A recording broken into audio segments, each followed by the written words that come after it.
Pendant plusieurs années, Alfred a été l'un des cobayes du centre médical Biotrial.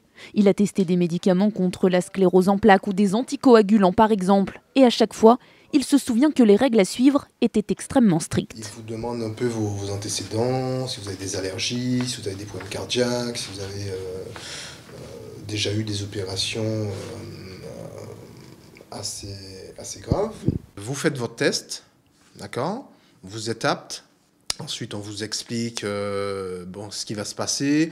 Si, par exemple, je ne sais pas, il y a des études où j'ai fait, il y avait 3, 4, 5 prises de sang par jour. Un protocole détaillé et des patients qui, selon cet ancien volontaire, sont parfaitement entourés. Quand on commence à prendre le médicament, le médecin arrive, donc il vous donne vos gélules.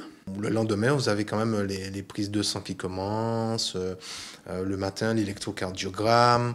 On vous pose les patchs. En fait, vous êtes pris en charge complètement. Une prise en charge, même après la fin du traitement, et des risques, ou en tout cas des conséquences dont les patients ont bien conscience. On vous parle des effets secondaires, mais on ne vous parle pas précisément de risques. Le risque, c'est que il est incalculable, on ne peut pas le deviner à l'avance. Lorsqu'il était hospitalisé pour Biotrial il y a 3 ans, Alfred a gagné jusqu'à 3 800 € par mois. Mais aujourd'hui, en voyant ce qui s'est passé à Rennes, plus question pour lui de participer à ces essais thérapeutiques.